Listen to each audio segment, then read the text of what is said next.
Hi everyone, it's Michelle at Piecefully Creating, and today we are going to make this cute little box. Inside are some treats. On the outside it says, "You're the pick of the crop." This is going to be something that I hand out to everyone, all the teachers and employees and staff at the school that I teach at.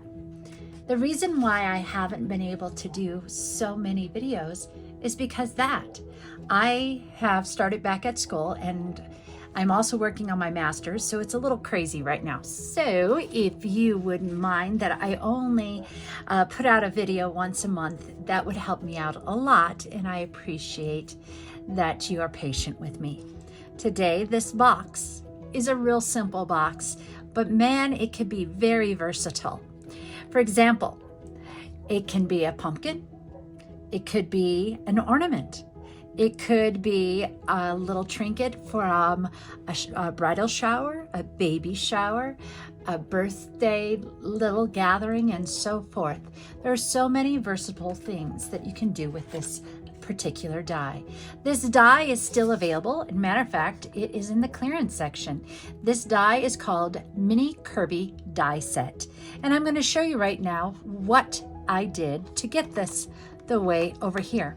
As you see, there are several different tags on here, but I didn't use a single one of them. I did put leaves to make it look more of an apple. Could also make it look like a bunch of cherries.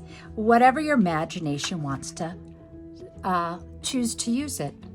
And so here we have several other dies on here. We have the star, we have a couple of little, like a drop, a heart, the square, the oval, and it looks like a snowflake would have went in here, but I don't have the stamp set. It's okay, I don't really need it, but I could also use it for something else and be creative with it later on, or just draw my own snowflake on there. It's okay. And then these are sort of like branches from a pine tree or whatever you again wish to use it for. You could also use it as the scarecrow's hands if you want to make a scarecrow with some other type of die or some other cutting thing. So the neat thing about Stampin' Up's products and other products, they are very versatile. You can use them for anything. You can mix and match and just let your creativity flow. So I'm going to go ahead and pull out this particular tool. This is the Stampin' Up New Cut Embossing. It's fairly new, okay? I said new, but it's been around for a couple of years now. It's the Stampin' Up Cut and Emboss machine. I have right now placed this particular one, which is number 1. I'm placing number 2. I am going to place a cutting pad. This is my really well-loved cutting pad. However, when I put it in here, I want to use that one first because I'm going to cut with my die facing downwards. So let me see. I hope you can see this very well. This is cut to 5.5 by 5.5. It seems to fit this very, very well. As you see, the die is face down. I'm then going to place another cutting plate on top. And then at this time, I'm going to sandwich it together and I'm going to go ahead and crank it through the die cutting machine. Stampin' Up also has a smaller die cutting machine. This is the larger one. The larger one fits this die very, very well. And when I am done, I take this out. Look how simple that is. I just put it through it once. I didn't have to go back. I just have the habit of doing that. I'm gonna put the machine away. I don't need that anymore because you see what it does. And it was as simple as that. And let's put this down to the side. And I am going to show you how simple this is to make a simple little treat. Everything has its score lines the way it needs. I'm going to pull it this way because I see that when I did that, the white edge showed. The neat thing, and it's a very versatile, I can go backwards, choose which direction of the box I want. So if you're cutting with a piece of paper that has two patterns, double check that you have it the way you would like it. Next, I'm going to go ahead and close the box up. However, I'm going to take 3 Dove chocolates. Who doesn't like chocolate? Very few people don't, but I have met a few. But most people really love chocolates.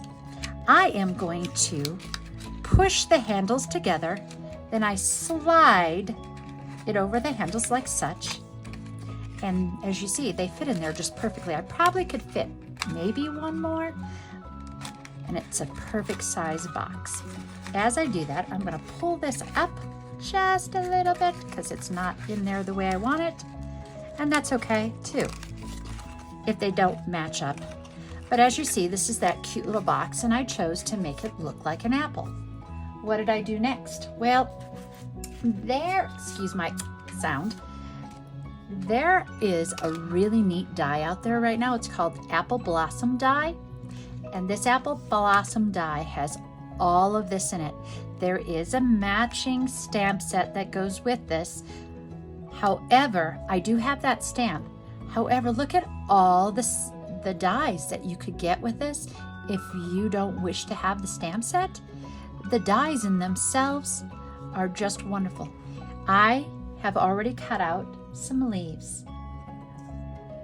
Okay, and then I will attach that to the container. Again, this is a die set you can only get this month. Yes, just this month. You can get it separate. You could get it 10% off along with the stamp set, or you could get the stamp set separately also. The stamp set will still be available in our July to December catalog. The next thing I'm going to do is I'm going to take this little piece of paper and make a stem. How did I do the stems? I just sort of willy-nilly did. I cut it in half, and then I sort of make a little curve like that. Hopefully that makes sense. And there is the broke off piece of the stem that comes off the tree. Next, I went and take the Tombow glue and then place it just a little drop there because I really don't need that much, and place it on the handle to make it look like a stem. Then I take one of the leaves. I'm going to have a leaf on both sides. Take a little dot of that glue. This Tombow glue is very strong. It is very handy to use for projects that are paper piecing projects like this. So I took one and I put it on that side. I'm going to flip it over, and I'm going to go put one on, pardon me, this side. Do you see how it got stuck to my finger. Do you see how simple that is? There's your apple. How simple is that? Next, for the tag, I took a 3.5 inch long piece of paper by I believe 1 inch, and then I used the banner punch. This banner punch allows me to cut several different banners. I could cut it with that particular way or this, and I chose that way. Takes several different sizes. Then I took the 3/4 inch of green. I did the same thing. It looks a little Christmassy, but I think it looks just fine. And finally, I'm just going to glue that. I'm going to leave the Tombow open for just a little second. Normally, I close it up right away because I don't want it drying. And then The last thing I did was I stamped this. You're the pick of the crop. This particular stamp comes from a paper pumpkin stamp set that I believe was June this year. And so I thought it fit this really well. I do not want that end. This is a stamp, excuse me, this is a tag from an all, let's see, what do they call it? It's an all-in-one kit that has everything you need, and it had it in several different languages. And since I am not using this particular language, I thought I'd just use this side to not waste those tags, because those are nice tags. Then I just add some more Tombow glue. Go ahead and I'll tighten that back up. Put this on this tag. For my fellow staff members, I will put their names on the back so that everybody gets one. And here is my tip of the day. Instead of punching holes through all of these, what I do is I'm going to take the twine and I'm going to take a nice long heavy-duty needle. Sometimes I use this for crewling or any type of needle point, and sometimes I use it also for, long day at school today, but it was a good day at school today. I enjoy my students very much. For those of you who don't know, I am a music teacher, and I have a great time with my students. Every day I get to play. Anyway, what I do is I take the needle, I can go poke down, and if that's hard to do, put it on our piercing mat, and it works real well. And I just poke right on through. The nice thing is this has a handle with an opening. I go ahead and I pull that through like so, and then I just tie a bow. The twine is very simple to tie bows in. No matter how you do it, the bow looks really nice.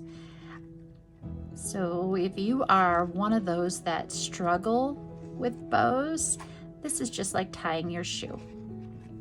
And there you have it. I'm gonna snip it with our paper snips.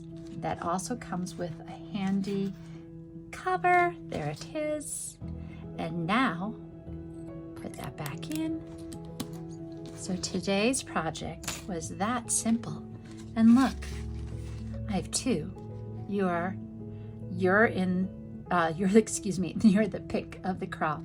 Thank you for joining me today. Again, I'm going to be only doing one video a month, and it will be the first, I believe the first Tuesday, or the first Tuesday is going to be a little teaser that tells you what the next week's going to be, and then I might put the video on the second week. So it will either be the first week or the second week. Thank you for watching. It's Michelle at Piecefully Creating. I hope you remember to take one little piece of paper at a time and put it together and start creating. The more you create, the more the creativity develops inside your brain, and it's a wonderful thing. Remember, you can make these as pumpkins. You can make these as ornaments for Christmas, or any other thing that you could possibly think of. I could also see these as baseballs and softballs and volleyballs and basketballs. It just depends on how creative you want to be. Have a great day. Thanks for watching. Bye-bye.